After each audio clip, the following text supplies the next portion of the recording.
and welcome everyone to episode 52 of the Drunken Boxing Podcast, coming to you as always from the capital of the Middle Kingdom, Beijing.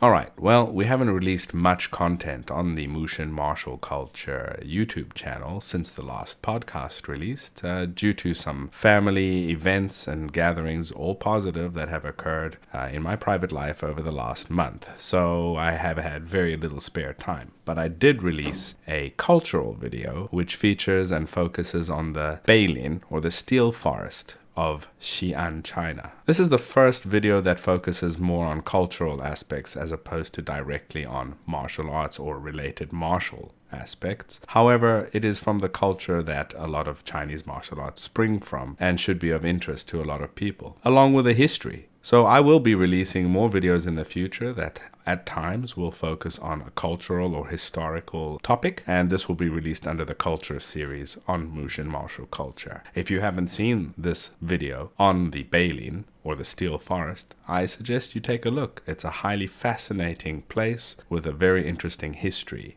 The Beilin, or the Steel Forest, is located within Xi'an city walls and houses thousands of ingrained stone steel from throughout China's history. The steel housed there document important historical instances, including religious aspects, including other aspects as well, which are very important to understand the big picture of China's history. In this video, I just give you some brief impressions from my trip there. Alright, and coming up, there are some interesting videos that will be released over the course of this month. I'm hoping to finish editing an addendum video to the hidden history of Shuaijiao, which will feature a very important and interesting video that talks about the history of Shuaijiao and its Mongolian roots, which I'm sure most of you will find fascinating, and will also clarify some aspects that some of you may have had in your mind or doubted in your mind regarding the actual history of Shuaijiao, the Shampuying, and the Mongolian influence on the art. As always, you can find all the videos by visiting the Mushin Martial Culture YouTube channel. If you want to support my channel and the work that I do in general, including this podcast, you may visit our Patreon page, on which we have 3 tiers, 2 support tiers and a 3rd tier, the Huajin Online Learning tier. Here you will find my online learning program, in which you can study the arts of Hebei Xingyiquan and Liang style Baguazhang in depth, in a systematic manner that you will not find anywhere else. High quality in-depth lesson videos are released multiple times a month, along with supplemental documentation and learning materials to help you to study these arts, whether you have a teacher where you are or not, in depth, and progress and develop the skills that they produce. Currently, the program has over 100 in-depth lesson videos with a library that's growing on a weekly basis. You may find the program and our Patreon support page at patreon.com/Mushin Martial Culture. That's Mushin Martial Culture, all one word. Links are in the description. Additionally, if you'd like to support us, we have a bunch of very interesting merchandise on our Mushin Martial Culture website under the shop. Here you will find a range of apparel, shoes, training equipment, etc. that you can purchase in order to support us or just to present and to display your love of the arts of Xingyiquan and Baguazhang. We also have high quality training shoes and pants, and more items will be added as time goes on to enable you to practice these arts as well. Additionally, my book, Dragon Body, Tiger Spirit, is available directly from the MushinMartialCulture.com shop in both hardcover and softcover. The reception to this book has been very good from the international Xingyiquan community, as well as practitioners of other arts including Taijiquan and Baguazhang, as these classics that they cover, translate, explain, and elucidate upon form the core for many of these other arts and are shared by other arts as well. You may purchase the book directly from our store, but the book is also available from Amazon.com, where you can also find the ebook version. The Mushin Martial Culture website is at www.mushinmartialculture.com.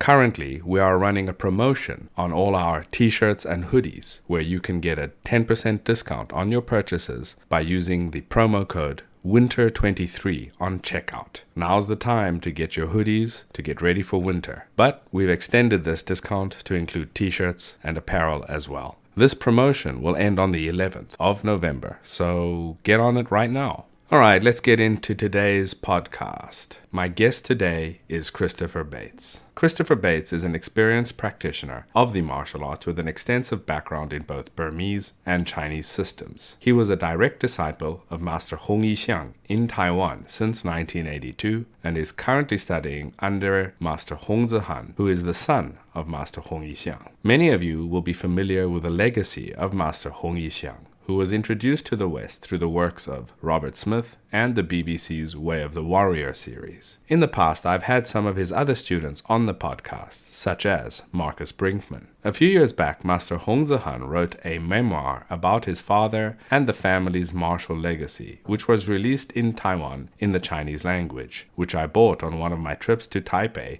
when it was just released. Christopher Bates has been working with Master Hong Zehan on a translated and expanded version of the book, which is set to be released in English worldwide on the 7th of November this year. The title of the highly anticipated book is Blurred Boundaries, and links to it are in the description. Christopher Bates is also the author of Culture Shock Taiwan, The Wave Man, and the recently released thriller Rise of the Water Margin. This discussion with him was fascinating as we get into his experience and history in learning both Burmese and Chinese martial arts and his time with the Hong family. With that, I give you Christopher Bates. Welcome to the Drunken Boxing Podcast, Mr. Christopher Bates. I'm very happy that we're finally having this discussion. How are you today? I'm fine, thank you, Brian, and just call me Chris is fine. Okay, great. You're currently in Taipei? Am I That's correct? right. Okay, great. Yep. Well, just We spend our go we ahead. spend our winters here and our summers in Seattle. Oh, okay. So you're actually between the two. I thought you were permanently in Taipei, but you still split your time between the two. That's Yes. great. Is it because the Taiwanese summer is too Yes. harsh? Between the typhoons and the heat and the humidity and etc. Yeah, it's just dreadful here in the summers Well, yeah, and getting worse. yeah. Oh, actually, it is. Seattle, It actually yeah, is. yeah. Yeah, yeah. Go ahead about Seattle. Well, Seattle's summers are lovely and pristine, perfect, but the winters are miserable. Well, it seems like you figured out a way to have the best of both worlds. Indeed. Yeah. I mean, this year's summer in Beijing was ridiculously humid and hot and excessively long. Usually we're used to having a period of ridiculous humidity and heat, and it lasts for about 4 or 5 weeks when it's at its worst. But this year it just was relentless and it just didn't stop. So I don't know what it was like over on your side. Well, you were in Seattle, so I don't know if you heard from anybody in Taipei Well, what it was like.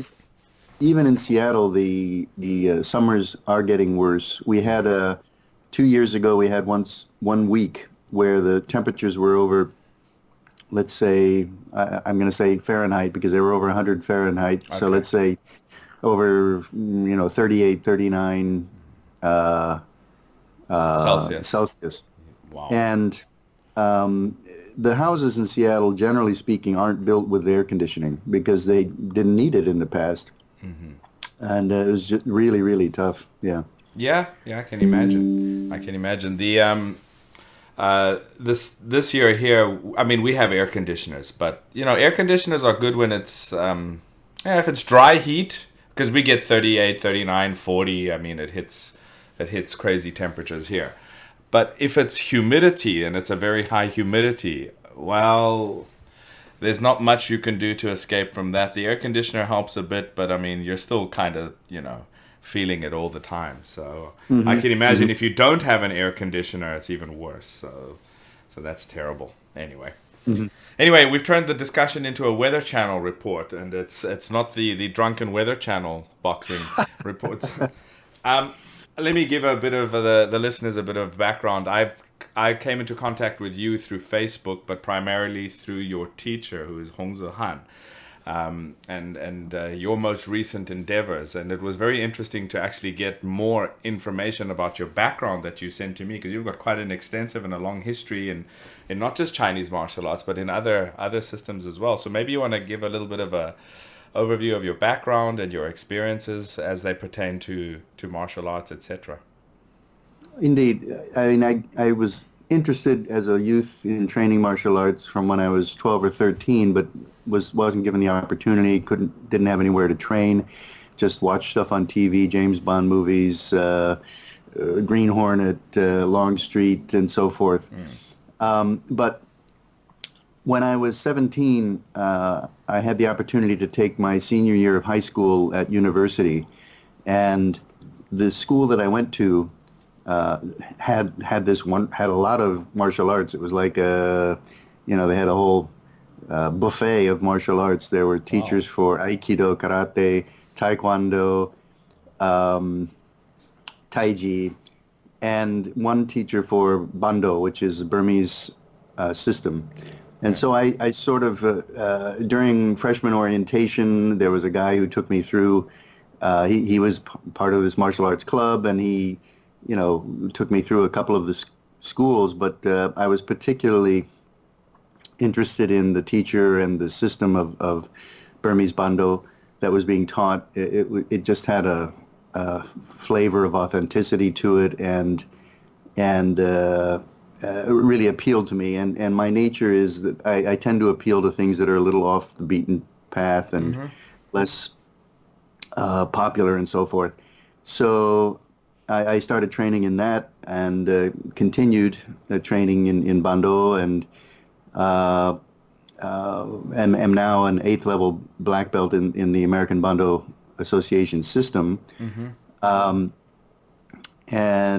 that led me to training in Burma as well. In 1977, I went to Burma for the first time and met with Saya. Saya is a word, means sensei or teacher in Burmese. Okay. And so on. So that was my initiation into real training martial art. But I took my degree, my bachelor's degree in Asian studies, focused on China, and it was my intention to pursue a career in international business with a focus on Asia. And as part of my bachelor's degree program, I was sent to Taiwan in 1976 and studied Chinese and language, culture, history at Donghai Daxue in Taichung, Taiwan. And there was a whole, before I left, I had reached out to Robert Smith. Right. And because the university I was going to was in Washington, D.C., and that's where he was, still employed with the CIA and living in the area in Bethesda, Maryland. And I wrote my undergraduate thesis on the history of Chinese martial arts, and had asked him if I could, avail myself of his library, and I met up with him a couple of times. He was kind enough with the deposit of a check to let me borrow a couple of his books. Just so you don't leave with him, right? Exactly. Yeah. And then when I was preparing to leave for Taiwan, I reached out to him again to ask about the best ways to identify teachers and so forth. Right. I mean, his book, Chinese Boxing Masters and Methods, I had gotten for Christmas around 1974 or something. And it was like an a la carte menu of Chinese martial arts in Taiwan.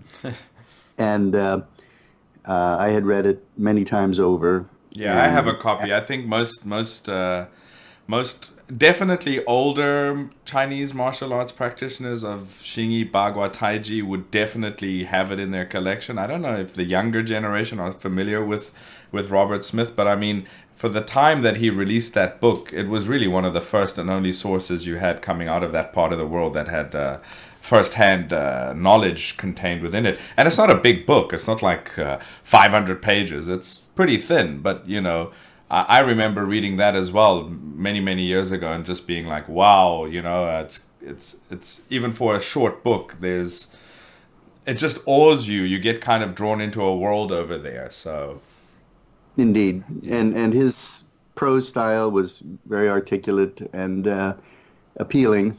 Yeah, and the introductions were very personable, and I enjoyed reading a lot. his advice was to take whiskey for them as a gift. Okay. Yeah, you're not going to have Baijiu available, so whiskey is the next best option. uh, and yeah, so when I arrived in Taiwan, I don't know how much depth you want me to go into the whole process of identifying teachers and things, No, but I think that's interesting. I mean, you go as deep as you want to go. okay. Well, my father was an executive with Coca-Cola in the international division, and he had introduced me or set up a meeting for me to meet with the head of Coca-Cola in Taiwan. And so this is a hot summer in Taipei. At first, we were studying at the Shifan Daxue Guoyu Zhongxin in Taipei for the summer portion of the program. Mm-hmm. And I went to visit this guy, mentioned that my interest in martial arts. Oh, yeah, great, okay. I know Jimmy Wang Yu. Now, Jimmy Wang Yu is the actor of the One-Armed Swordsman series and so forth. Yeah. And yeah, let me set up a meeting with him. He and his guys, they're all training all the time. They're sort of a rough and tumble bunch. Okay, so about a week later, I reached out to him again, when can I meet with Jimmy Wang Yu? Sorry, Jimmy was sort of arrested in a gangster brawl last week. So that's not going to work. It kind of throws a spanner in the works, but it makes it all that more intriguing as well at the same time. So, yeah. So I had Smith's book with me, and all right, what do I do now? And I knew that Liao Wuchang, the monkey boxer, was located in Taipei. And I don't remember how I was able to find out where he was. At that point, I didn't have any contact with the Guoshu Federation or anything, but somehow I found out where he lived, and I reached out, and I went with my bottle of whiskey, and at the appointed time, and waited all afternoon, and he didn't see me. And then finally somebody came down and says, come back tomorrow, which I assume was just a test of patience and so forth, persistence. And the next day I came back, and he at that point I only had about 3 weeks left in Taipei before I went to the central Taiwan, to Taichung. So he was kind enough to say, there's no use in trying to train with me. But he gave me his name card, and he put his chop on it, which was useful. And he said, when you go to Taichung, reach out to Gao Fangxian. And Gao was a fellow profiled in Smith's book as well. Yeah. So when I went to Taichung, started out with the Mandarin class, and it turned out that my teacher was sort of this deep-voiced guy from Northeast China. But he, I told him of my interest in training martial art and finding Gao Fangxian. And he said, oh, yeah, I know him. So the next Sunday, he took me down to the Taichung Park to meet Gao. And having Liao's card was useful, a useful introduction, and he accepted me as a student. And it turned out, bonus, that Gao was the chief instructor at the Donghai University Guoshu Club. Oh, so wow. he would come out to the university twice a week, and then I would go down to Taichung Park on the Sundays to train as well. And Gao was a wonderful man. He was a retired general from the Kuomintang Army. He was not, as Smith profiled, one of these sort of fake generals. He had led the Da Dao Dui in Shandong, which is the big sword group. The big sword group, yeah, in the resistance against Japan, and was fighting behind enemy lines, had been captured and tortured and escaped. And basically their mission was to harry the enemy by blowing up infrastructure and so forth. Yeah. And prior to that military career, he had been, a martial arts guy in Qingdao. He had been a Shandong wrestling champion in the late 20s. Went through the Qingdao Guoshu Academy curriculum and became an instructor. I'm perhaps even chief instructor there. I'm not sure. And then into the military. So he was a hands-on guy, practical fighting teacher, and the systems that he taught though were well-structured traditional systems, and he was very generous. He never charged a penny. Wow. Taught me anything that I was ready to learn as soon as I'd finished the last thing. Right. And was just a wonderful inspiration. So with him, I studied Taizu Quan, the first and second forms. He said he had forgotten the third one. And Sun Bin Quan, the long sleeves boxing or Sun Bin boxing, which is a nerve striking system from Shandong. And before that, he put me through the basic Guoshu form that everybody learns, Lian Bu Quan. Yeah. Did you do Gong Li Quan as well? No. Oh, okay. And I didn't learn the other one that was popular with his group, more basic form, Lian Wu Zhang, training the martial palm. Right. But a lot of his forms, a lot of his interpretations included tripping, sweeping, and throwing, which was good. And came out of his wrestling background. Shuaijiao background, I'm sure, yeah. Yeah. I also learned with him San Cai Jian, right, which was one of his favorite forms. And he gave me a copy of his handwritten book on the form and the two-man facing pattern.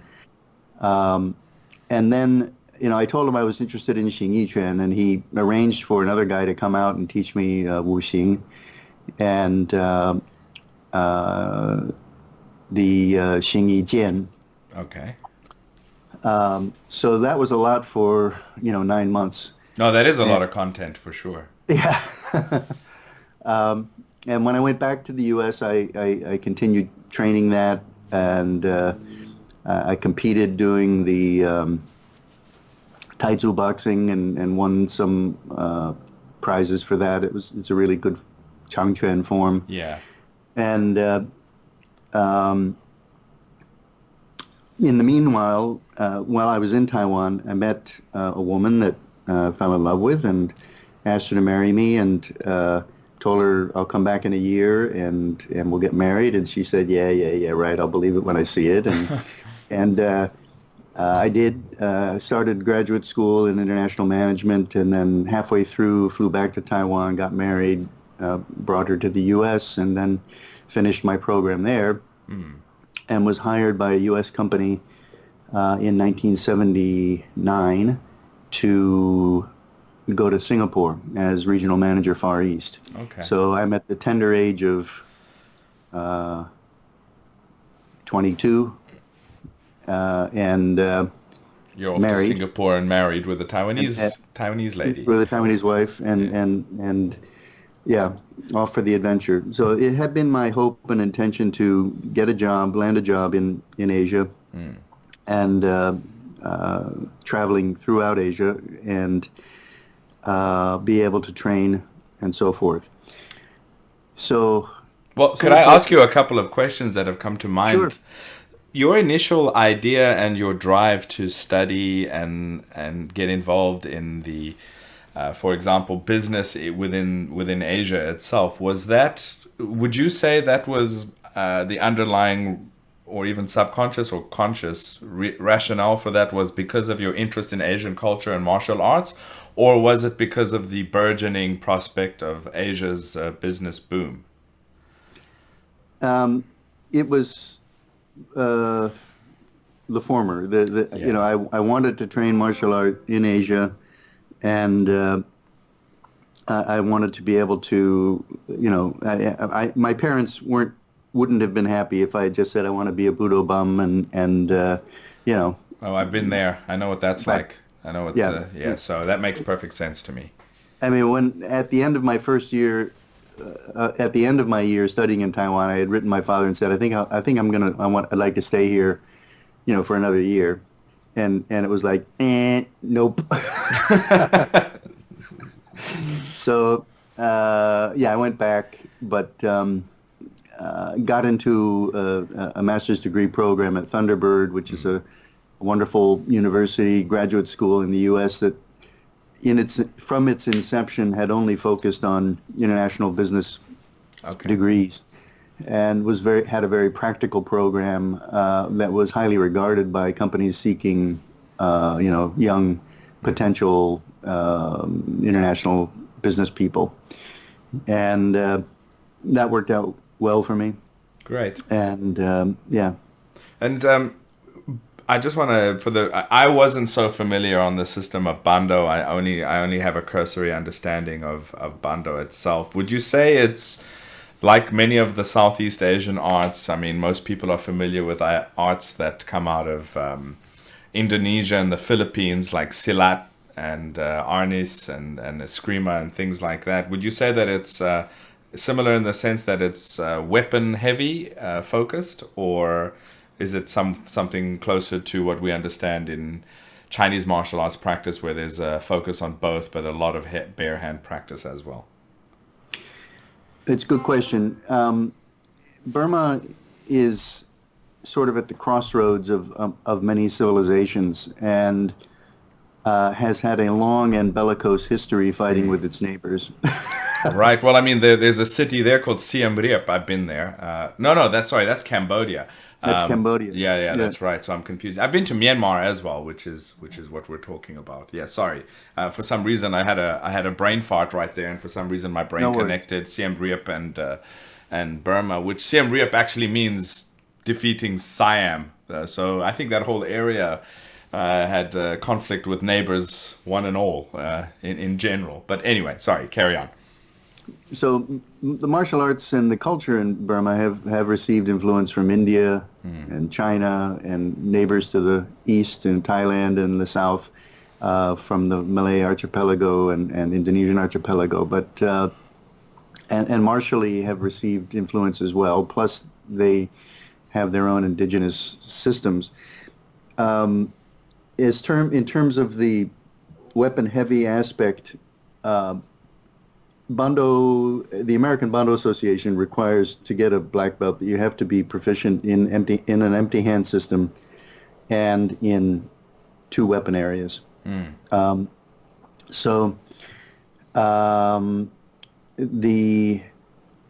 are animal systems. They're not exactly the same animals as in Xingyi or in Shaolin, but there's some overlap.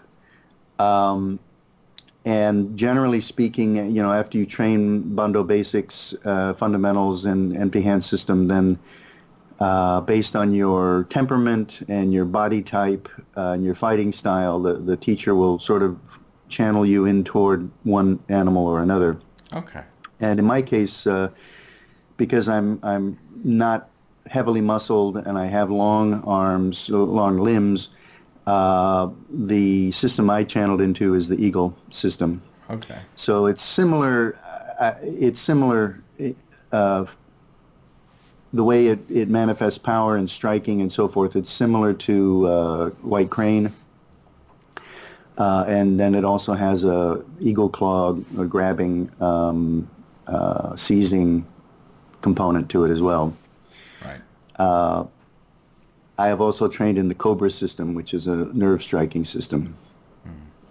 But other systems that I'm fascinated by are, for instance, the Python system, which the python, hangs up in a tree, waits for prey to come below it, falls onto the prey, wraps around it, drags it to the ground, chokes it to death, and then consumes it. And similarly, the python stylist will block a limb and then wrap around it and just, take the arm out of the socket or the leg out of the socket.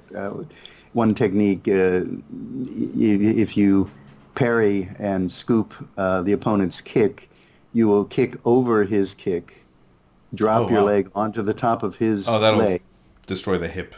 But then it doesn't stop there. Then you just go into a full forward roll. Oh no. So yeah, it's vicious and practical, and I'm not a Python, but I admire those guys. There's a Panther system, Tiger system, the Viper, which is single point striking into deeper organ targets than the Cobra. And so on. So that sounds very interesting. Weapons-wise, my focus is stick and sword, in particular the kukri. Now, you might say, okay, kukri is a Nepalese weapon. How come it's in the Bondo Burmese curriculum? The fellow who brought Bondo to America, Umong Ji, his father was an ethnic Gurkha who had fought in World War II with the Gurkhas, and his mother was from Burma, and so he was raised being trained in a number of martial arts. There was a place called the Military Athletic Club in Mandalay in the 30s. It was an officers' club for non-British military people, and the father, would train there, have his son train around with different people, and so the kukri is one of the principal bladed weapons we train, but also the da, which is sort of a slender broadsword, similar to the Thai da, but right. Generally the Burmese da is a little longer in the blade. And the principal stick weapon I've trained in long staff, sort of a medium chin-high staff, as well as a short staff, which is about the length of from your wrist to your armpit. And in that, the founder of the system asked that I become one of the principal people to pass on what's called Wizard Wand, which is a short stick system in which you're using a lot of sleight of hand. The stick is appearing and disappearing in front of the opponent as you strike and change angles, directions, very interesting. And so forth. Yeah.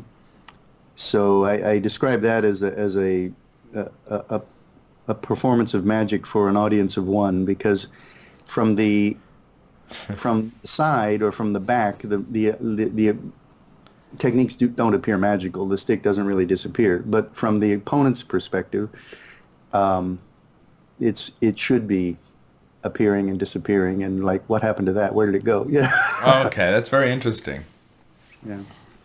The kukri I've also been quite fascinated with throughout my life. I have a few of them as well. I bought a couple from antique stores that I've managed to bump into over the years all over the place. Mm-hmm. And I don't know if you're familiar with, there's a theory that, I don't know its validity or not, but when I first saw kukris, due to my, love of weapons and history and military history, I instantly saw a great similarity with an ancient Greek sword called a kopis. I don't know if you know what this sword looks like. Yes. And it's very similar both in design. There's some differences, of course, but it's very similar in design and in weighting, etc. The weight placement on the blade, and most definitely with its main function to, cut as deeply and as due to the design, as deeply and as brutally as possible. And there is a theory that I've heard that this may have been a remnant of Alexander's armies going into that part of the world, and then they would have been using the kopis for sure. I don't know if you're familiar with this. I'm familiar with the theory, and I think Richard Burton in his writings about the sword, the Book of the Sword, talked about that, about 120, 140 years ago now. But Yeah, I don't know the veracity of it. There's uh, some people discover things, just separately, but they lead to the same direction. Correct. But it's entirely possible that remnants of the Copas were imitated and and developed there. Um, yeah, I don't know for sure. I don't know if anybody could confirm it unless they found some Copas in Nepal, Exactly. Yeah. from way back when. But I think yeah, we're quite quick as humans to try to simplify things as, well, it all came from here and then it came from there. Meanwhile, humanity has been somewhat developing similar or the same things in different parts of the world at the same time without any connection to one another. So, mhm. I mean, wrestling's a perfect example that they always different groups try to say, oh, the oldest is this. No, it's not really. The oldest is monkeys wrestling with each other. That's before we were even humans. So it's very much a human activity. And of course, it's going to appear in different societies and civilizations without any contact with one another. So, and using tools and then using weaponry to survive is common as well. So, yeah, I think we sometimes have a bit of a myopic view of these things. But the kukri is a very practical weapon. Its cutting power is amazing. You have this heavily front-weighted blade and the way we use it, there's what we call a reducing radius cut. So if you start with your shoulder and you drop your elbow and then you're dropping your wrist and then at the end of it, that sword is dropping into the target. It's very powerful. The curvature makes it excellent for blocking and parrying incoming weapons. And we have a number of ways of using it. You can draw it with the back of the blade, the heavy spine of the blade to break bones if you don't want to have a non-lethal draw.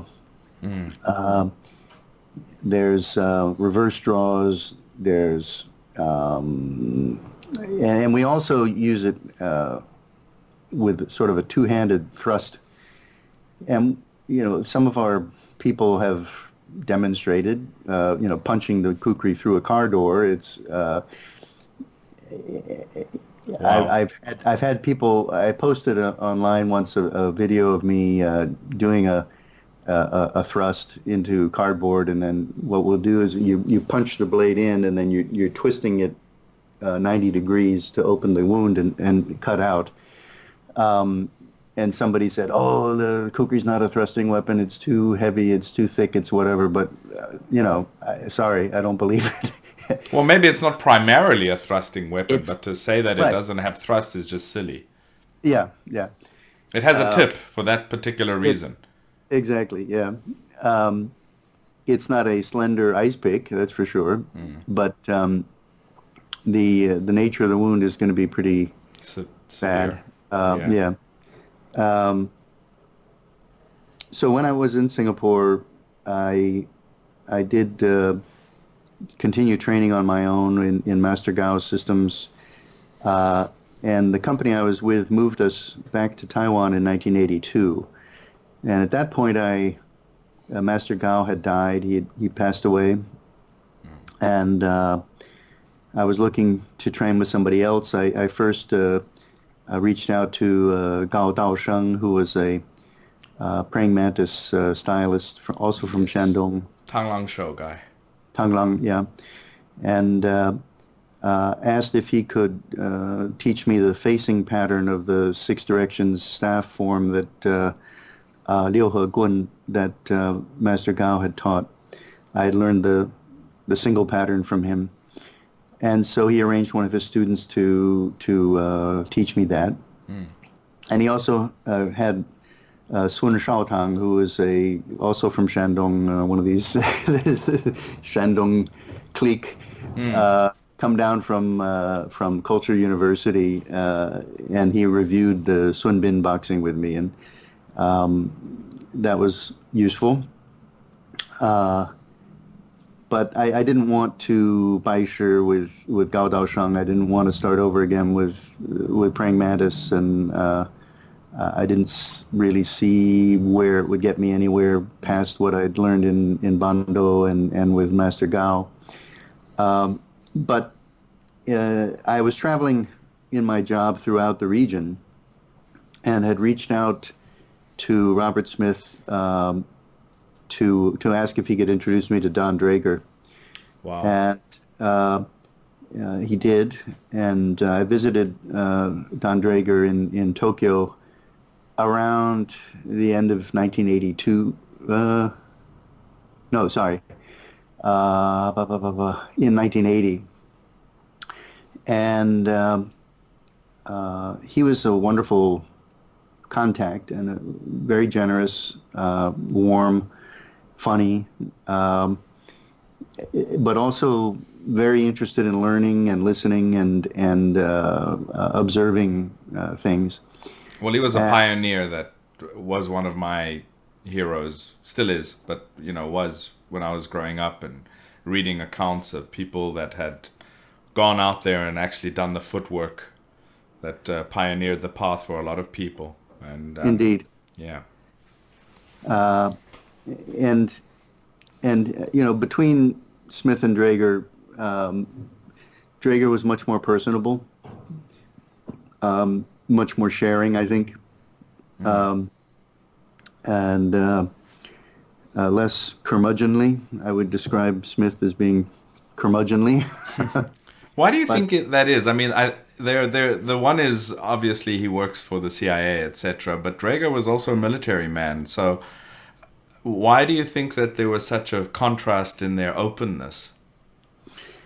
Well, I mean, their living circumstances and the work, the nature of the work. I mean, Smith was a career CIA person. He was there even when I first met him. I did visit him a couple times after he retired, but Draeger was retired from the military. He had been a Marine. He had fought in the island wars crossing the Pacific against the Japanese. He had been based in Tianjin, I think it was, briefly after the end of World War II, and then was transferred to Japan, where he was embassy guard service, I think. And then he cashiered from the military and got a degree somewhere. I don't remember where, but stayed in Japan and pursued his interest in training martial art. Yeah. And because he and Smith had both been judo players before the war, I think, and so he pursued his interest in staying in Japan, became fluent in Japanese, eventually embedded himself within a number of the koryu, the traditional schools of Japanese fighting arts. Yeah. Achieving, his teacher's certificate in Katori Shintoryu under Otake Rizuki, and in Shindo Muzoryu, which is the Jodo system. Yeah. And he also made major contributions to the Japanese performance of and training of preparations for judo competitions prior to the I think it was the 1964 Olympics when judo was introduced. Yeah. Yeah. And added much more of the power training and weight training to their regimen. Yeah, I mean, he was no stranger to that side of training. But, I also, as you mentioned, Katori, he was one of the reasons that got me interested in looking into Katori, and I've always been fascinated with him. I've got Risuke's books, etc., and yeah, it was very interesting. It's quite a turnaround to go from, I mean, if you think about it, not that there's no dichotomy, I'm sure, in his own mind, that he was fighting the Japanese and then he became a student of the Japanese. So Yeah, that's over here. You know what the Chinese mentality is like with that regard. So it's a little bit more closed off to the to being open to the Japanese art I simply suppose it depends because on whether you're on the receiving end or the delivery end of yeah, I defeating them. suppose that kind of does have an impact, I'm sure. So, but it's impressive that he managed to get into such a closed off, guarded system like Katori and be accepted as a foreigner. And that's no Yes, small feat. yes. Because And when Katori, I mean, if people don't know, Katori is very closely related to their native religion. There's a Katori temple. That's actually where the name of it comes from. So this is, it's considered a Japanese spiritual practice. To hand it over with its connection, recognizing a non-Japanese is not really something that was, especially in Draeger's time, easy or common. It was probably no, unheard of. yes, yeah. I mean, to become embedded in a system like that, yeah, not easy. I'm sure. I never asked him about the early days, but I now that you ask or we're talking about it, I think I recall hearing the story of him going and basically standing in the snow outside of Otake Rizuki's dojo for like overnight. Wow. uh, I'm not sure if I'm mixing that memory up with something else. Well, as long as if you don't remember Yeah. him cutting his arm off and painting the snow red, then you're mixing up the No, story. yeah, no. But you know, I do have an anecdote about blood and their school. Uh, I think the second time I went out to visit them and watch their training, uh, they have okay. One characteristic of their training is that their facing patterns are done with solid wood weapons, full power, um, and the only thing that is adjusted to protect the students is the combative engagement distance between the two opponents. So uh, if you move closer to the opponent, then all of the applications become contact applications on the opponent's body, if you can imagine.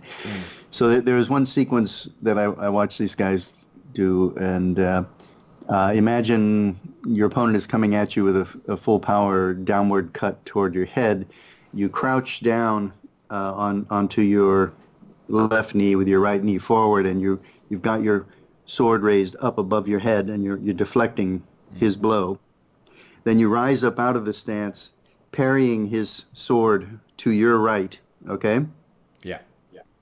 Now, the fellow I watched who is receiving the cut, his distance was not perfect. It was a little too close to the opponent. The tip of his sword, the tip of his bokken, caught the opponent right at where the nose joins the eye socket, and cut open a big chunk of flesh.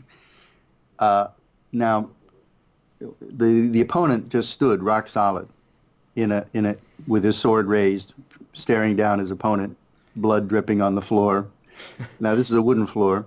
Until Otake Sensei runs out, says, "Get the hell off the floor!" with a rag to wipe up the blood. You're ruining And the floor. you're ruining the floor, exactly. So in most schools, this guy would be gone for the day, right? Yeah. If not, until it healed over. He left, went and got stitches, came back for the same class. Oh wow. I've actually taken a blow to the exact same point on my nose with a staff, and I didn't realize it was knocked open. I carried on training until everyone stopped and was staring at me, and I was like, "What's up?" And they're like, Yeah. "You need to go to the hospital." I was like, so sometimes at that moment, you don't feel it. But honestly speaking, even afterwards, I went to get stitches. I still didn't really feel it. I think the next day there was a bit of bruising, obviously the bone, etc. But the cut itself was oddly numb. It was quite numb. But it did look gruesome. It was bleeding all down my face and whatnot. But yeah, it's not a nice place to get hit, for sure. One of those marks of training that you can show people later on. Yeah, yeah. This scar came from, yeah. Yeah. So you were, sorry, we kind of got into Don Draeger, and you were telling us you got in contact with him. Yes, and so yeah. So he introduced me to a number of people that were part of the Japan Bujutsu scene. Mike Skoss, Larry Bieri, and Ellis Amder. Right. And Ellis was training with Surongchang in Japan, among other things. He was a high-level exponent in Arakiryu, in Aikido, and in Toroha Bukoryu Naginata system. But he was also training with Surongchang in Yizong Tang Shou Dao, the system that Hong Yixiang had passed down. Right. And he wrote me in the late 1982 saying, my wife and I are coming down to Taiwan. Could you help me find out where Hong Yixiang lives and set up a meeting? I'd like to meet him. Right. So I contacted the Guoshu Federation and got Hong's address and I had the menu, the a la carte menu that Smith had written, and I had read about Hong many times, but I had sort of decided I wasn't interested in training with him or seeking him out because the way Smith described him wasn't appealing to me, chain smoking, drinking a lot, et cetera, et cetera. Right. But by the time I went to meet him, he wasn't smoking anymore. He didn't drink so much. And, he was quite amazing. You could immediately see the quality of his movement and how interconnected it was, how, the full body expression of power. And even though he was a big guy, he moved very smoothly. That was something that I wanted and something that I felt would take my training to the next level. Right. So after that meeting, I reached out to them and asked if I could become a student, and went through an interview with his oldest son, Hong Zehan, and was told at that time that, we don't like dilettantes and we don't like people who don't make a commitment. And I said I'm interested to learn Bagua, and he says, you're gonna have to train in the Xingyi for 5 years before we'll talk about that. Right. Which, by the way, is pretty common, actually. A lot of people today, they kind of treat martial arts schools like McDonald's, that they can just do whatever they want to. Right. But even my teacher would teach you, he'd recommend you to do Xingyi as a base before he starts teaching you Bagua. Yeah. Mm-hmm. And they, they said you'll have to, commit to 5 years training with Xingyi, and we don't want you training another Quanfa during this time. Focus on what we're teaching you. So with my fingers kind of crossed behind my back, and I figured I could continue training weapon systems in Bando and not... Well, they said Quanfa, right? They didn't say Bingfa. So I made that commitment and was there, and we started training. And at that time, I should mention that Hong's school had gone through several iterations, and in the late 1950s, it had been largely locals, large number of local students. In the 60s, they had the large school for locals, and then they had training the U.S. GIs. And then in the 70s, things had died down, and by the time I was training with him, and this is just after the release of the BBC documentary, which I hadn't seen actually until some years later, but Okay. the training was in one floor of a block of that they owned, where they had maintained an apartment as a training hall. And if you remember the BBC Way of the Warrior. video, it's filmed inside that training hall, so you can see the size of it and so on. Right. So not a lot of students. There were, the maximum that could really be fit in there comfortably might be a dozen people, but there were rarely that many students on any one night. So in the 60s when they would train, you'd have 300 students, and they would line up 150 facing 150, Wow. all shapes and sizes, and they would work on a technique or two techniques, and you'd try it against the guy facing you, and he'd try it against you, and back and forth, and then you'd move to the left and move to the right like a square dance, and try it with the next guy.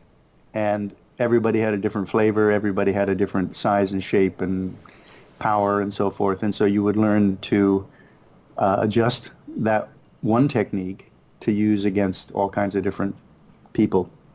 So that was a level of realism and practicality and so forth that we didn't have at the time I was training. But the difference is that we got a lot more attention from Master Hong, and we were training the forms of the system as a way of transmitting the content of the system. Right. And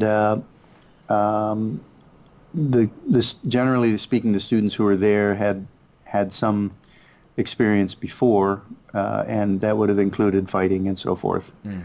There weren't people who were coming just from scratch to learn the system. Right. Right. So the what I got out of it would and my not achievement, what do you call it, when my harvest, if you will, would be very different from, let's say, Bob Yu in Wisconsin, who had trained in the earlier generation of students. Oh, okay. Even a different approach, I would assume. Yeah, I mean the approach to transmitting the system was fundamentally different. Right. And therefore, what we ended up with was different. Right. And so about 6 months later, Marcus Brinkman, whom I know you've interviewed, Yes. came, and Abi Moria in Israel From Israel, yes. came. Yeah, there was a fellow, Ashley Hines, who's Welshman, and he was there, and some locals as well. So yeah, a mix. Okay. Well, Hong Yixiang quite open to teaching foreigners fully. Did he have no qualms about that? Sometimes you hear about some hesitancy to teach in outright, but in other instances it's hesitancy to teach as deeply. Did he have any of that in the early stages, or was that something that was not even a thought? I don't think it was a thought. I think it was more, what's your commitment to the system, and how much are you getting out of it? When I show you something, are you actually trying to internalize it, or are just playing around?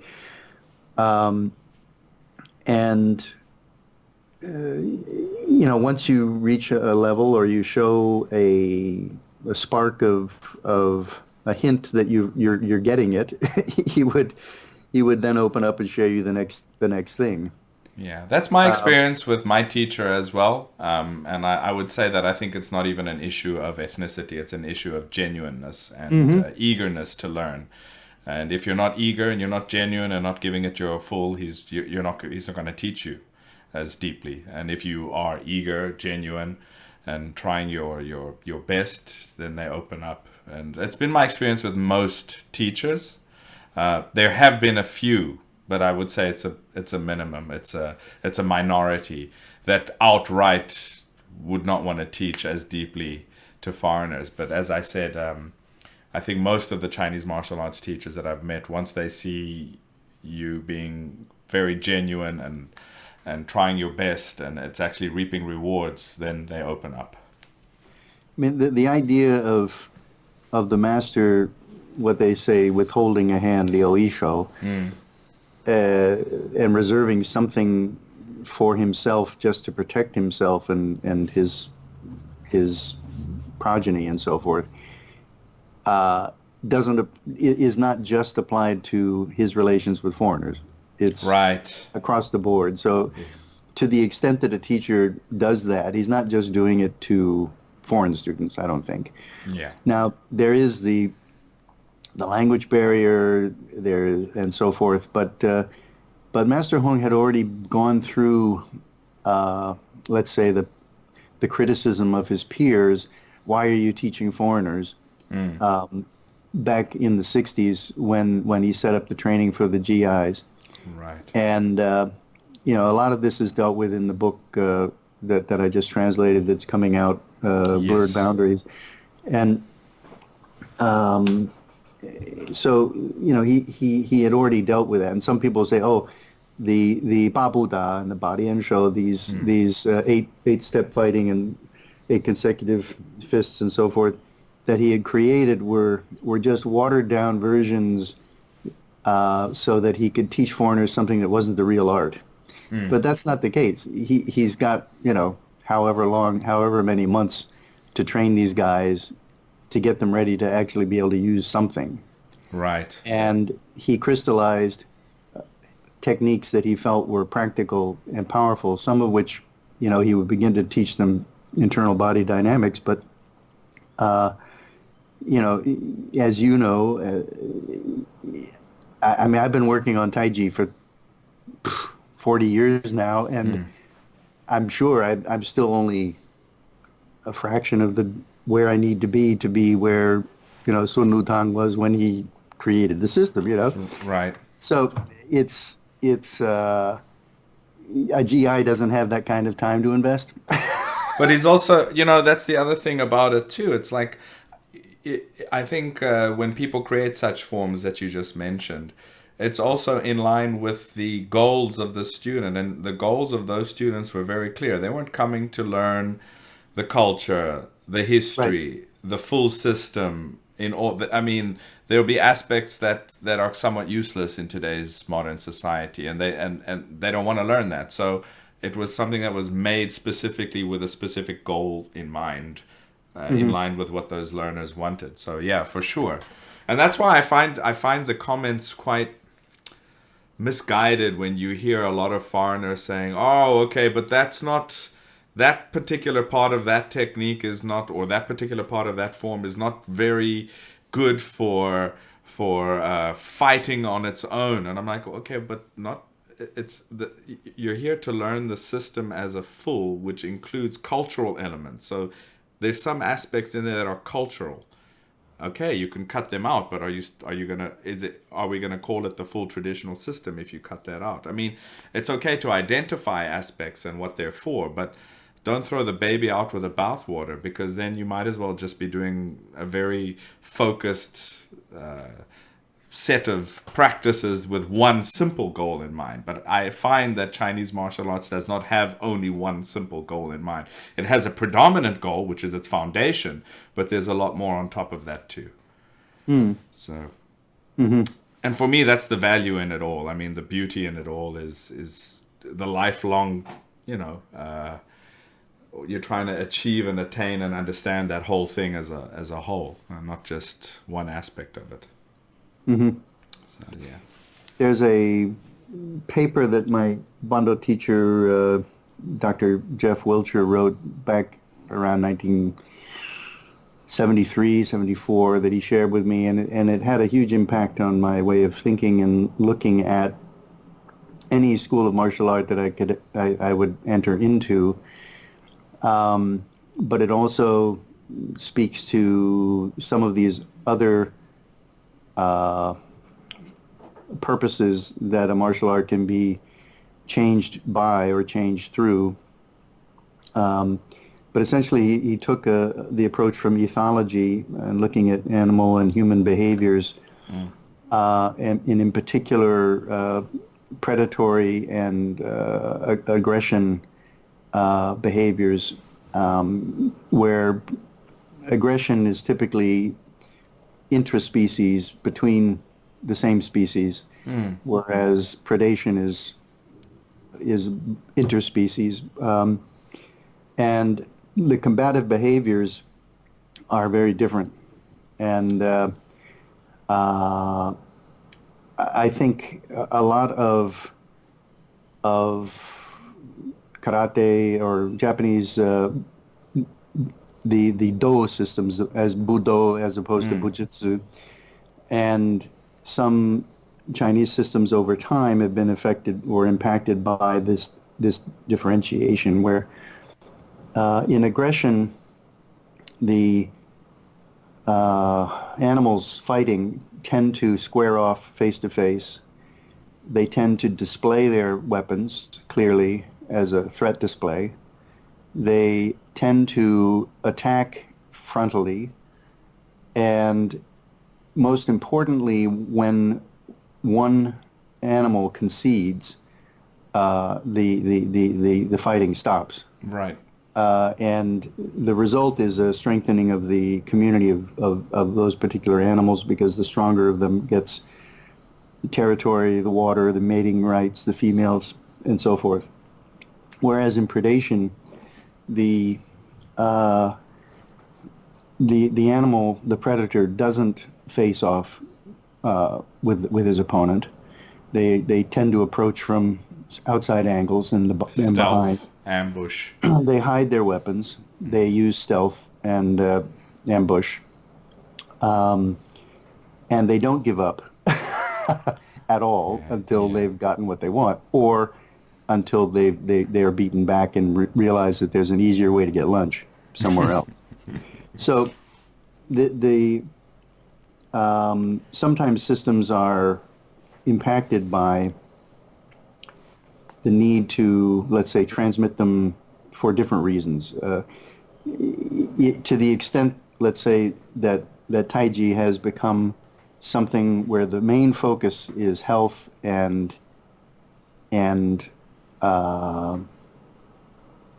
self-cultivation. Yeah. Its transmission can change, its intention can change, and so forth. And that doesn't mean that embedded down somewhere inside it is not these functionalities, but the way of transmitting something changes too.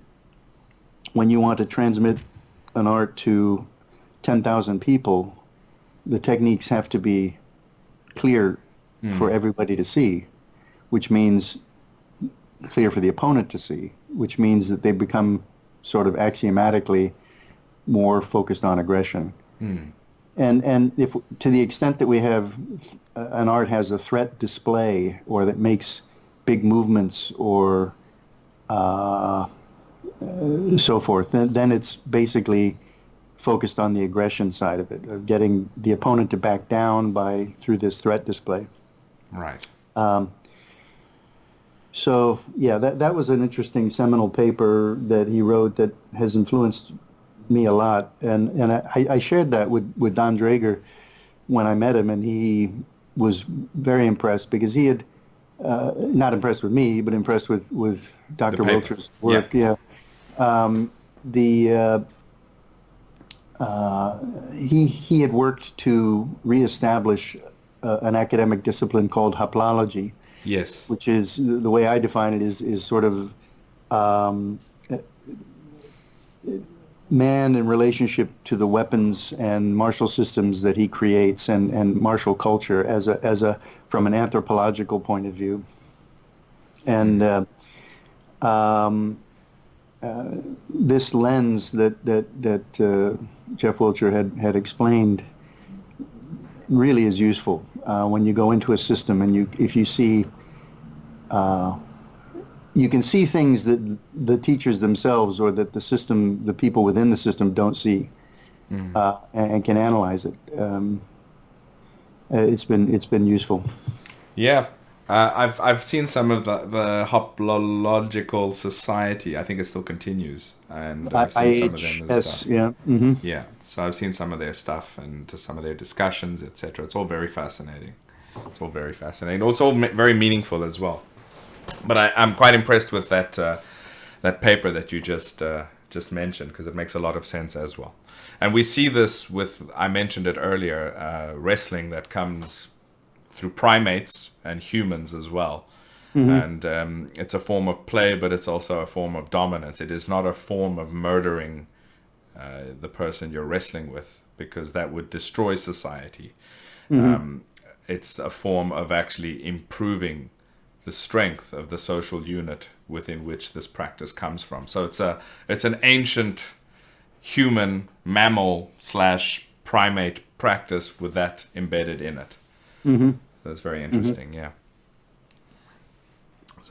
So we were on to Hong Yixiang, which is a very interesting part of your story, and I think if you have more about that. Yeah. So training with him was he would be there in the class every night, and one or two of his sons. He had 3 sons who trained. Mm. So there would usually be at least 2 of them there, coaching us as well. Hong Zehan, who's the oldest son, mm-hmm. that we would refer to as Da Ge, but because foreigners mispronounced it, and he particularly liked this mispronunciation, he liked to be called Tiger. And Hong Zehan, the middle son, with whom I train now, mm-hmm. and Hong Zepei, the youngest son. So we would work on forms and some applications, and about once every 2 months, maybe, we would don the fighting apparatus mm-hmm. that Hong had developed, and this is again something that's featured in the book Blurred Boundaries, the gestation of the equipment that he had created. Mm-hmm. Very early on, before Junri's safety kick and safety punch and so forth. Mm-hmm. He was trying to figure out how can we get people to be able to spar full contact without, losing students. And losing teeth. Yeah. And they created this chest protector, mm-hmm. which was layers of canvas and bamboo slats and heavy rubber that could be strapped on, and would sort of ameliorate the impact of incoming blows. You mentioned losing teeth. One thing that the sparring emphasized was, he says it's too easy to hit the head. Mm. So it's not easy to hit body targets because they're more heavily protected by the limbs. So the sparring would emphasize what you're actually restricted. You didn't go for head targets, and you're trying to break down through the opponent's defenses to get at the body targets. But you kind of see that actually embedded in Xingyi and Bagua and the classical systems themselves. You see that they favor torso center of mass shots over striking the face as much for the reasons that you just mentioned. Although it might be easy to strike the head, it's also easy to miss the head. And striking the body or the center of mass has a greater impact on displacement of the opponent, but also there's an aspect of safety involved in it if you do strike it, as opposed to him being able to weave and bob his head. It's a lot harder to move your center, so he ends up having to defend. So there is a tactical there's a tactical logic to that. There really is, and it's somewhat lost on today's MMA world, which all you see is people punching each other in the head because they've got hand wraps on and gloves on. And that was another aspect about punching somebody in the hard head, as opposed to striking the torso. So there's a logic built into these systems, and there's a logic in what Hong Yixiang just mentioned and had people focus on as well. I think at the entry level, yes, but for the Yizhong Tangshou system of Xingyi passed down from Zhang Junfeng, it's a Hebei Xingyi, but there are some, because it's been heavily mixed with Bagua, and there are some aspects to it that at the next level, at the higher level, you can utilize it for attacking the head. I'm thinking of Zhuanquan in particular, or not even in particular, but when we start our Zhuan, it's like a Bagua piercing palm, okay? And if we are bridging with the outside of the opponent's arm, we have this Xuan Jing, this twisting energy in the forearm, which we're reversing as we pull the opponent's arm down. And we want to create the collision between our Zhuan, our drilling fist, and his head. Right. So there's that opposing action of pulling down and drilling up. Right. And indeed, Master Hong said that the E and the emphasis in all of the Xingyi forms is in the reverse hand, not in the hand. Oh, that's very true. Yes. Not in the hand that you think is actually doing the work or the punching or the attack.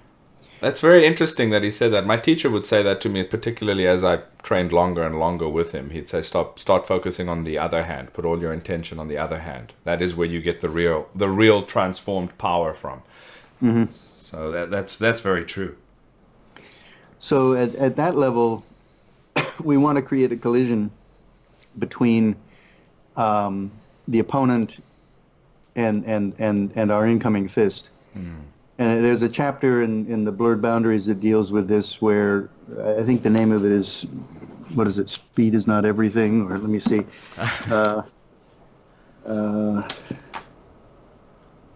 Sorry.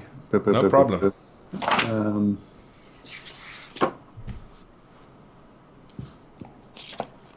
Well, I better look it up. But the point of that chapter is that there are human limitations to how fast we can get, but we can double our speed if we're pulling the opponent into the blow. Yes. Which is the relative speed, the speed between the two bodies that are making impact. Yeah. Yeah, that's very interesting. Yeah, that's one of the things that my teacher would emphasize as a basic practice is for the 5 elements, let's say, for example, the non-striking limb, let's call it that, being forcefully pulled into your center with each strike, and at a basic level, there's a way that we teach that simply to get the desired basic effect from a beginning or a new student. And then as time progresses, they start to understand why that is. And it's a very important component. And you actually see it in the weapons more profoundly, but in the bare hand, sometimes people ignore it. Simply because you can get away with it in the bare hand. In essence, you can get away with it more easily than if you're using specifically a long weapon. So, yeah. Yeah, for instance, in Bangquan, you're familiar with Bruce Lee's 1-inch punch and so forth. And Hong had a similar thing, but for us, he could put his extended fist on your dantian or your stomach or whatever, but clearly he could drill it into you from that distance. But the power wasn't coming from the wrist or the forearm of the attacking hand. It was being started by pulling back his rear hand already, which was already on his hip, and that's initiating this twist in the spine and the driving of the power out through the scapula and into the body. It's almost a Tongbei, not in terms of the style Tongbei, but in terms of the principle of Tongbei through the back. Through the back. That principle of the two arms being connected through the back and the one action affecting the other one in a productive manner, not in a counterproductive manner. So yeah, that's great. Like Pao Chuan, the one hand is not actually being retracted, but it's being raised up into the block. And I see some people doing Xingyi, and you've got essentially like a karate block, and then followed by at some point in time the punching fist. But for us, and this is just the way we do it. I'm not going to say anybody's wrong or right, but they're rising at the same time. It's a simultaneous blocking, striking move, followed with the whole body mass stepping into the opponent. Yeah. And very much following this Kai He Jing of Pao Chuan. So after we've risen and blocked and punched, that's the Kai aspect of this. The He, then we're dropping that blocking hand with a sort of an elbow shot into the head, dragging his head down into the lower fist. And then we can be stepping into the next Pao Chuan. Yeah. Right. Yeah. So the technique doesn't end with the punctuation of the rising block and the punch. Right. Well, I mean, it's not by luck or coincidence that Pao Chuan has, in the classical explanation, is that it's likened to a cannon. The cannon, in what people don't understand, is they're not talking about simply the idea of shooting something with or a modern artillery cannon. They're more in line with the idea of those old cannons where you had to pack it. You had to pack the gunpowder and put a plug on top of it very tight, and the tighter that plug was, the more explosive the discharge would be when that gunpowder was lit. But if there's slack in that packing of the gunpowder, it's not as violent, the explosion. And that is Kai He, exactly as you've just mentioned. That packing and expansion is Kai He, which is one of the core concepts in Pao Chuan. So if you're not manifesting that, that you're kind of missing part of the point of Pao Chuan's practice, for sure. So yeah. So we trained through first the 5 elements, and then we learned the tiger form, which in Hong's school and passed down from Zhang Junfeng has 5 tigers. Right. Most of the schools I see are just the pouncing tiger. Yeah, Hu. But there's 5 tigers, and maybe this is influenced from the Gao lineage of linear Bagua. I don't know. No, we have quite a few tigers in my system, and we're not connected to Gao. Okay. So I've also noticed that most people either just know Hu Pu. Some of them know Hu Pu and Hu Tuo, which is the second version. But we also have like 5 or 6 variations of tiger. We have Hu Cheng, we have Hu Bao, we have Hu Lan. So that's already 5. And they're quite different in terms of what you see, but in terms of certain aspects of spirit and spinal movement, they're very similar, which is the core of our tiger ideology, or rather theory. Yeah. So that's very interesting. You guys did it as a form, or do you do them as separate techniques first and then put them together into a combined practice? You just repeat the first one, and then the second one, and then the third one. Right. It's not a form like a long Shaolin tiger form. No, yeah. Okay. And at least one of those is in the BBC tape, and you can see Master Hong applying it against one of the students, and he goes sort of flying across the park. But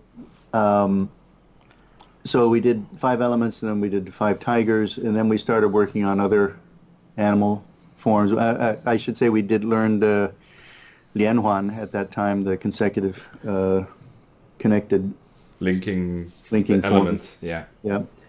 And Basher and different animals, and then Shirar Hong Cui, the 12 hammers. Right. And no weapons. We didn't train any weapons at all, so I was sort of keeping my promise. And at the end of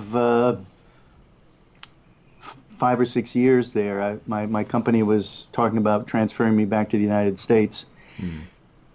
And I sort of had a heart-to-heart with Master Hong, and I said, look, I've been here X many years, been working on the Xingyi, like you asked, and, Bagua is kind of nowhere in sight. Could I at least learn the Chenpanling Taiji form from you before I leave? And he said yes. And so he said, you come to the park in the mornings and join the group there, and I'll teach you there. And so I learned very Pimao, the hair of the skin of the form, but I wasn't able to really go deeply into it at that point in time. But I did learn the whole form, and before I left. I should also mention, and I think this is an interesting thing about the way he trained us. About on year 3, when we'd gotten through most of the Xingyi, he then went back and taught us the Hong family's crane form. And the way I like to think about why he taught us this is that Xingyi is ostensibly the hardest, if you will, the most gang of the Neijia. Yeah. And then he taught us what I think is ostensibly the softest of the Waijia. Yeah. And it was a very interesting contrast. The form itself is really good, practical. I felt very akin to it already from the Bando Eagle form. There was one evening when he was teaching us toward the end of the form. There's a sequence where you're slapping away and you're stepping front and back and turning and hitting again. And he showed us once, and I was able to do it the first time pretty well, and he kind of looked at me like, where the fuck did that come from?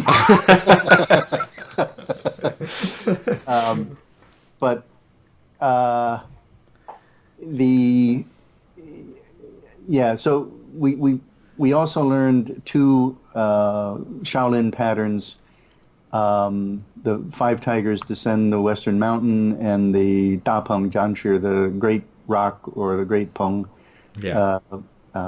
displays its wings. And I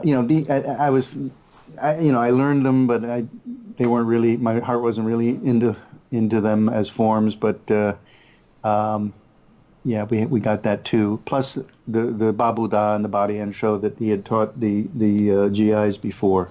We had drilled all that stuff. So then I went to the U.S. For a year, and my wife had just given birth to twins. We already had a daughter born in Taiwan. She gave birth to twins in Taiwan, and we moved back when they were 1 month old to the U.S., and boy, that was a mess. So immediately I tried to persuade my company to send us back out to Asia, which exactly pretty much a year to the day we moved back out to Singapore as managing director for Asia Pacific operations. And we stayed in Singapore then straight through from 1989 until 2005 or something. 2000. Oh no, we didn't. Yeah, we went back to the U.S. for 2 years to In Seattle, between. but that was a Okay. different thing. But when I was training I continued training in Hong School. I had a student in St. Louis when I was transferred back there, Dave Lowry, who's well known contributor to Black Belt Magazine. He's a exponent of karate and aikido and Yagyu Shinkage Ryu swordsmanship, Right. and he worked out with me on first the things that Master Gao had taught me, and then we went through Hong's Xing Yi Quan. And in Singapore, while we were there, we had visits occasionally. There was another student of Master Hong's who had moved down to Singapore, Mark Griffin, and Oh. he invited Luo Dexiu to come down on occasion. And on one of these times, Luo had recommended that I try to find a teacher named Fu Shuyin, and a woman who had graduated from the Nanjing Guoshu Academy. And I went downtown to this bookstore in Singapore that only sold martial arts books, and I talked to the owner there because he was connected to everybody. And I said, where can I find this Fu Shui? And he asked around, and he said, well, she's gone, but there's this other lady who was her contemporary at the Nanjing Guoshu Academy, and you can go train with her. So that was how I learned about Hu Yinghua, and also known as Hu Yunhua, who had gone to the Nanjing Guoshu Academy, graduated from it in the 1920s, and had been a direct student of Sun Lutang in the Taiji form. There was a period around 1930, a year or two before he died, when he he matriculated a class of women Taiji students. Oh. And she and Fu Shuyan were contemporaries, and Fu Shuyan, you can find out some articles about her. She was more widely publicized than Hu Yinghua, but she was sent with that demonstration team to the Berlin Olympics. Okay. Where China sent a Guoshu demonstration team. Right. And at the same time, Hu Yinghua, I guess she drew the short straw, and she was sent to Singapore, to Southeast Asia, for demonstration team. And both of them were then impacted when the Japanese attacked Nanjing in 1936, and their lives were sort of disrupted by that. I think Fu Shuyan probably went back to China, but Hu Yunhua remained in Singapore. So when I knew her, she was in her 80s, and still moved very well, was still teaching Xing Yi, Bagua, Taiji, and a form from the 1920s called it was called Xin Taiji. It was also known as Bagua Taiji. Okay. I never learned the form, but it's quite a physically demanding Taiji system. Yeah. So I trained primarily with her in Sun Taiji, and I really like that form, and it's still my go-to Taiji form. I like it because it embodies elements of Xing Yi and Bagua, and I it does. continue to explore, that as I understand both of those systems more. She said that she had also studied Chen style and Yang style, but for her, as she got older, the Sun system was much more practical to continue doing every day, much easier on the legs, and knees and so forth. Yeah, it's also more mobile, actually. I mean, I think sometimes it's referred to as 活步家, which means Yeah, moving or lively step frame. yeah, yeah, So that's quite nice. yeah. And I think that's a a combative element of it. Yeah, You don't go down into deep stances. There's no xiashe and things like that. right. I did meet up with Sun Jianyun on 2 occasions in Beijing, Mm, and yeah, I mean, I her comments were helpful to okay. continue improving. But I never trained with her per se. Never met with her group. Right, right. Would you? I see that when you were studying in Singapore, you studied also some Sansai Jian with her, and of course Xingyi and etc. How did that compare to your previous learning of Sansai Jian that you had learned with your Gao Fangxian, that teacher Gao Fangxian? I think it was very very similar because it was a Guoshu Federation sort of approved and stamped form. It was something that was part of the curriculum. Yes, it And was. so Yeah. there was some standardization across transmission of that. And the Xingyi was different from Hong Yixiang's Xingyi, and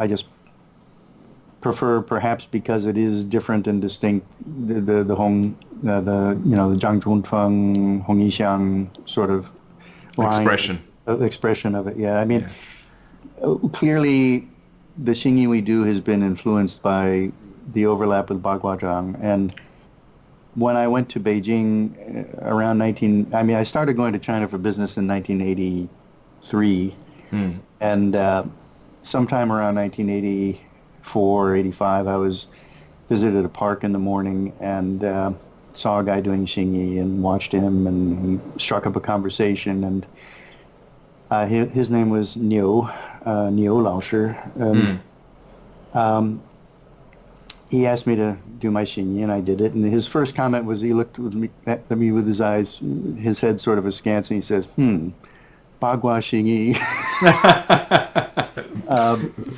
And that's fine. Yeah. Yeah. Yep.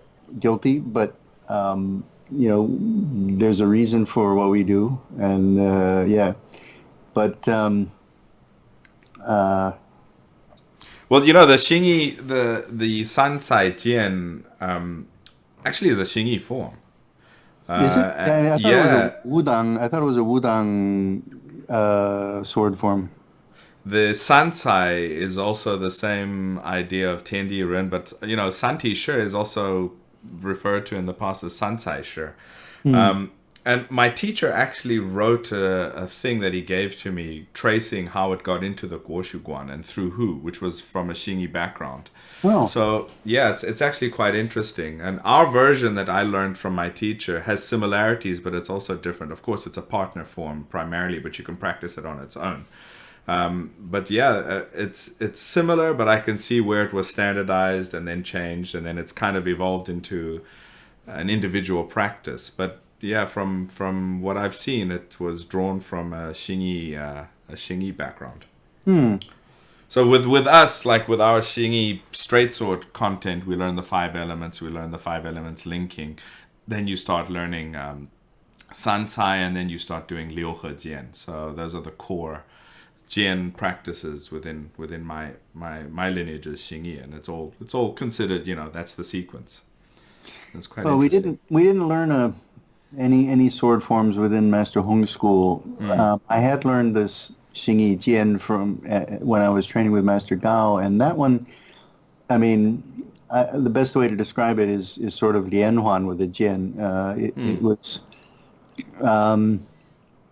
but he didn't talk about. I can go back and look inside his book to see if he mentions a Xingyi reference to Sansai Jian, but yeah, it's not something I was familiar with. It's good to know.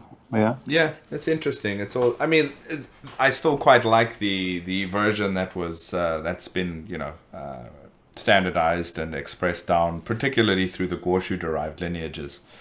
But if you compare the two, maybe one day if I ever make my way over to Taiwan when you're over there, we can compare notes on the two versions. There is a lot of similarity. There's also some aspects that, of course, are different. But you can see it's the same root. So it's very interesting. Yeah.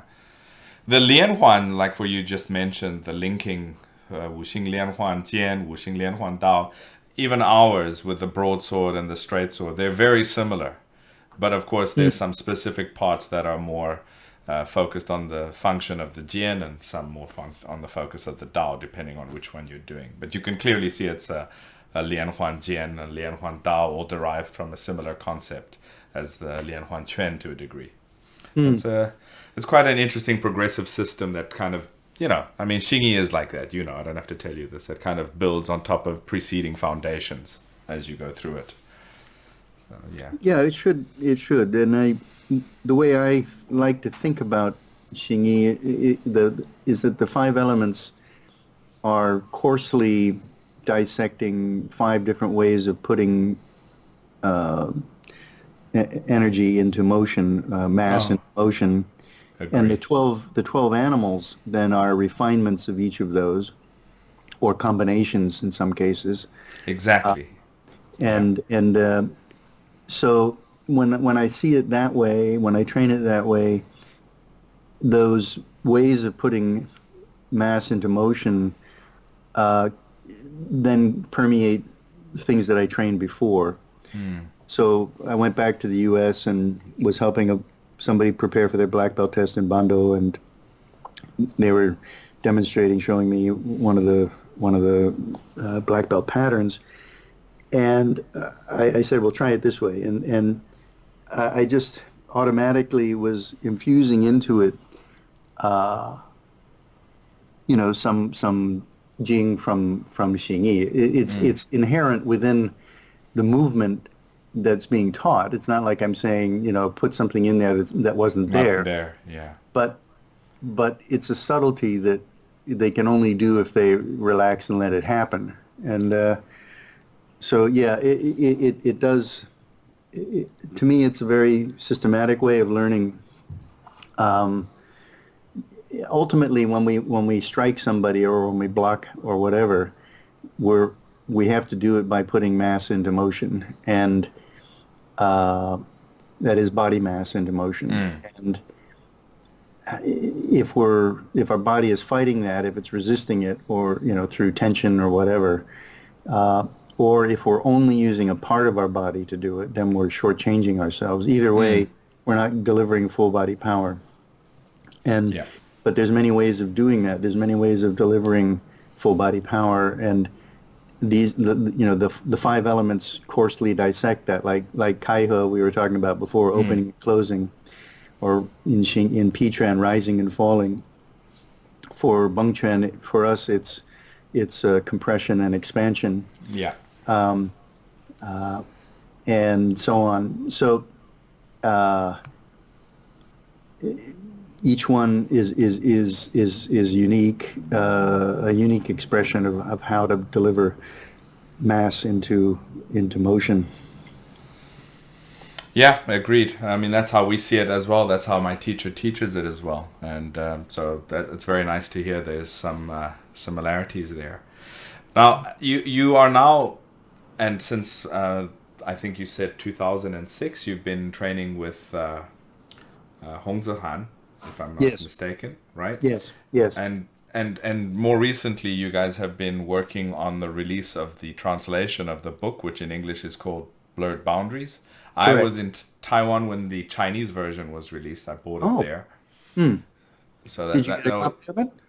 Yeah, I've got a copy of the Chinese version. Excellent. When it was first released. I was in Taiwan quite a few times between 2016 and 2018, specifically for martial arts related work. And when I went to Lion Books and I saw that it had just been released, I was like, all right, I'll take a copy. So I'm quite keen to see the English version as well. But maybe you want to talk a little bit about your time with with Master Hong and this book itself, because I think it's something that the not only the Xingyi community but the Chinese martial arts community in large would be interested in reading these accounts. Most of us are aware of the Hong family initially probably through the BBC's Way of the Warrior. I even have the companion book that came out by the Yes. producers of the Way of the Warrior that I've had in my collection for a very long time. So I'm sure this is of interest. So maybe you want to talk a little bit about that. Indeed. When I moved back from Singapore to Taiwan around 2006, I had stayed in touch with the Hongs after Master Hong's death, and visited them when I would come back to Taiwan. But when I moved back, I reached out to Hong Zehan, who most people refer to as Ahan, and we talked to him about starting up training again. And one of his high school buddies, who had trained with him back in the day when they were in high school, and there's pictures of him in the book, training along the riverside, also wanted to do this, and so he had a couple people encouraging him to start teaching again, and we set up at Zhishan Park and just started training and reviewing and so forth, and we went through the Xingyi system again, and then the Chenpanding Taiji form, which then I got in much more detail than when I had trained it with Master Hong. And finally going into, at long last, The Bagua. the Bagua, yeah.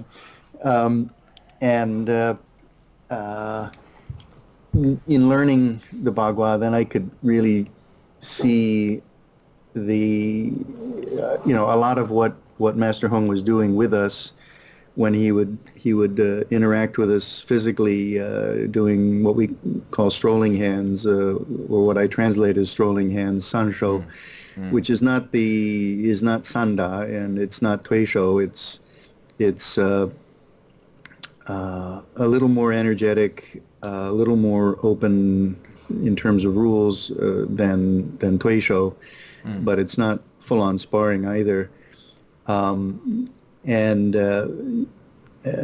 I could begin to understand then the depth of his toolbox in the stuff that he had been doing with us, doing sansho, as I learned the Potian Bagua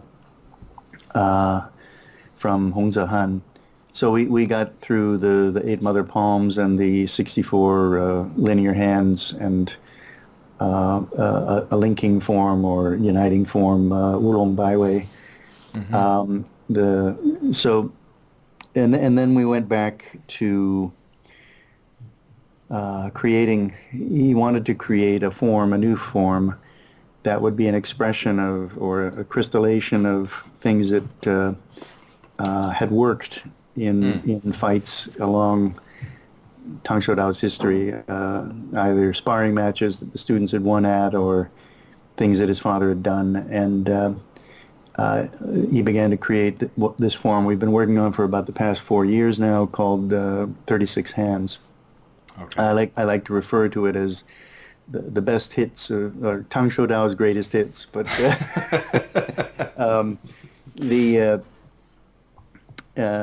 so it incorporates, it has a strong Xingyi Bagua flavor, but it also incorporates some of the Crane and Shaolin elements.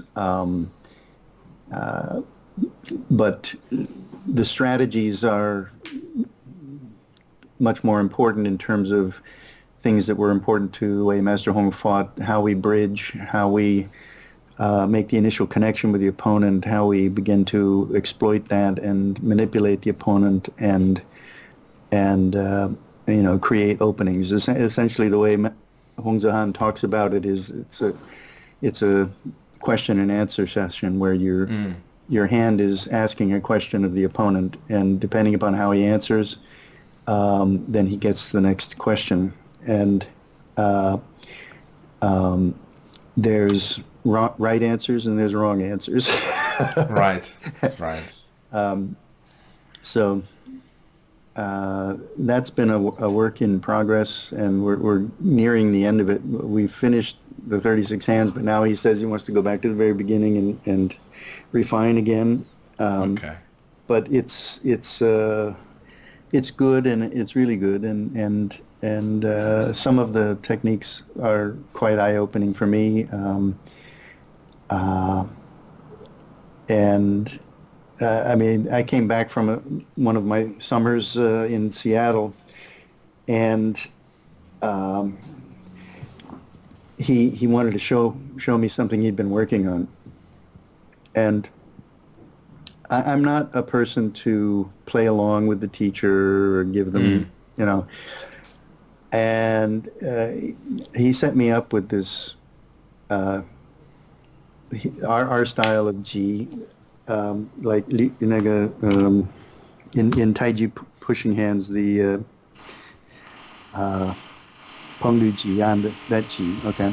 Yeah, the squeezing, pressing, squeezing. But Yeah. for him, it's more of a way of seizing the. Are you hearing that noise? Yeah. Sorry, it's the neighbor. I'm just gonna get somebody Okay. to tell him to stop. I thought it was interference on my side. No. It seems to be my luck that whenever I'm recording one of these, the neighbor decides it's time to fix something. So I'm gonna tell him to just give me another 30 odd minutes, and then he can carry on demolishing his house. So, But we only have a couple minutes left, but it's okay. We can. Right. Well, let's see how it goes. The Skype has a selection for Background noise? yeah, background noise. I don't actually know where saw that is. here.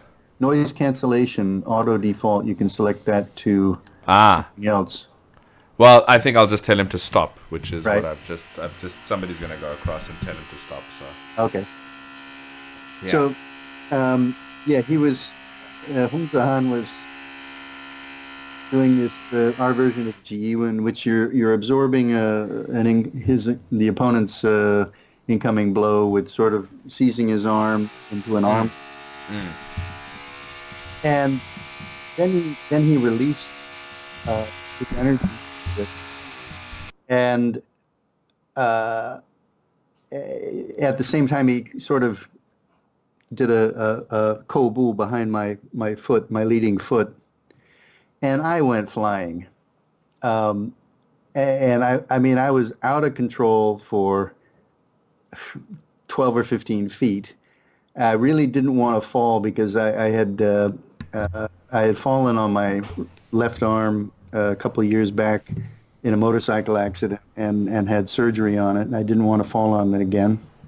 Right. And I hit one of the other students in the class. He was standing behind me some distance away. I hit him, and we both went down.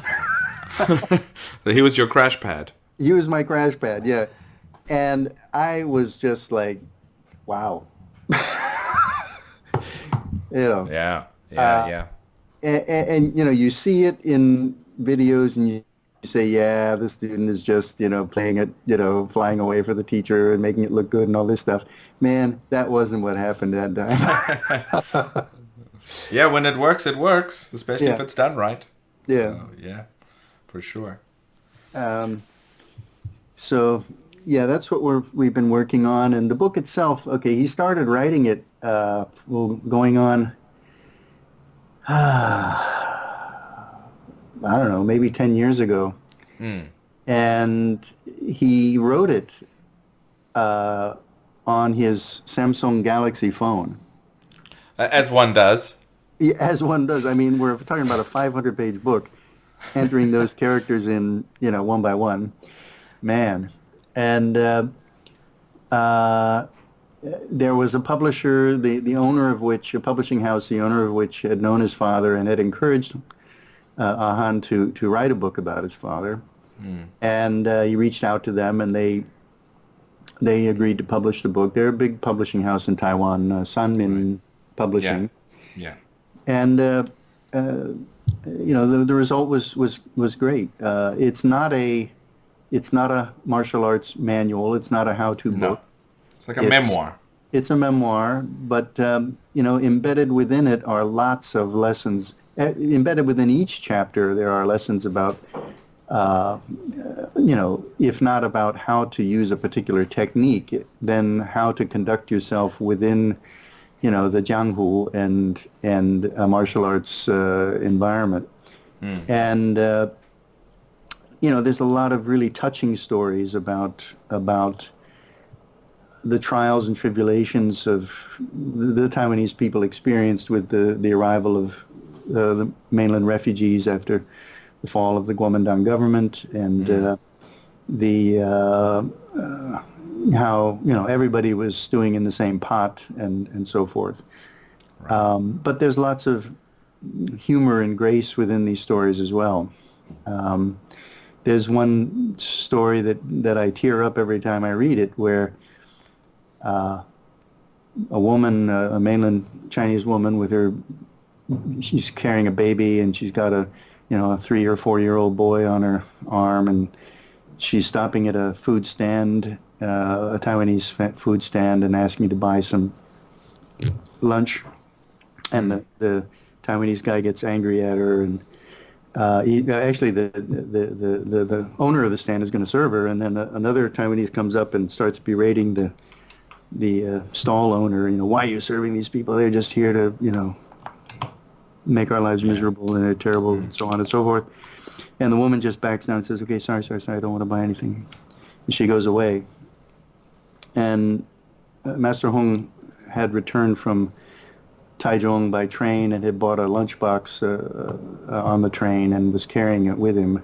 And he sees this, and he sort of follows the lady and blocks her path later on and says, don't let the little guy go hungry.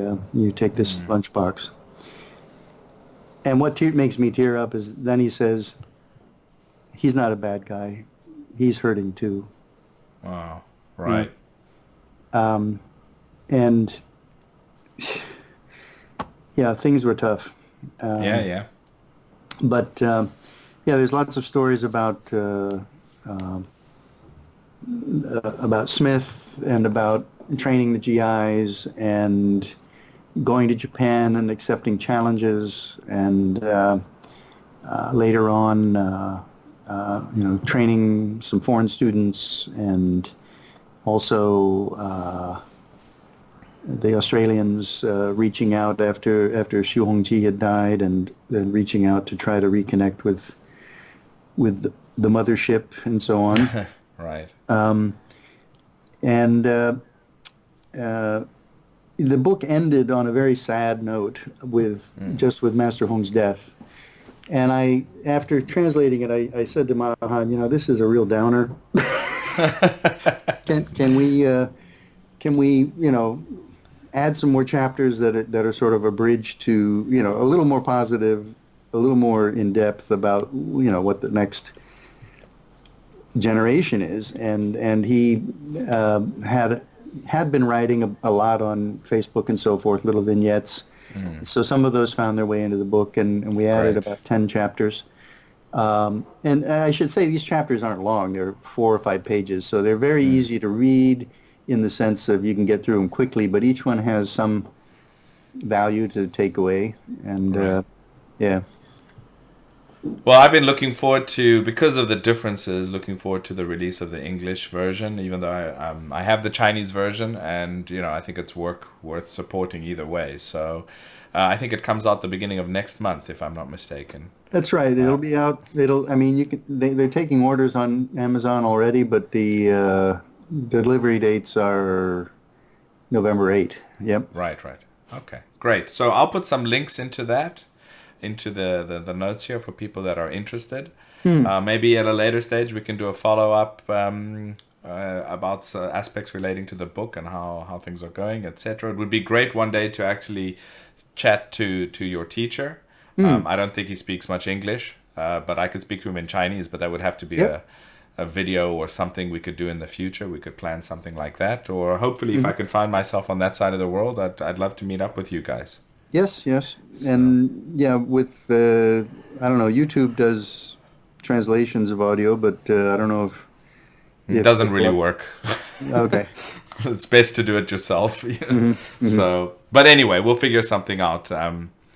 It's been great chatting to you. I know you're also, you had a bit of a time limit that you needed to get some other things done. I don't want to tell the neighbor to stop his reconstruction of whatever the hell he's doing in there for too long. So it's been great chatting. I look forward to the book release, and thanks for the time today. It's been wonderful to hear your story, your journey, etc. It's been really good. Enjoyed it, and look forward to hearing it and having a chance to chat and maybe meet sometime. Yep, me too. Regards to your teacher, and you keep well. Thank you, Byron. Okay, have a good day. Bye-bye.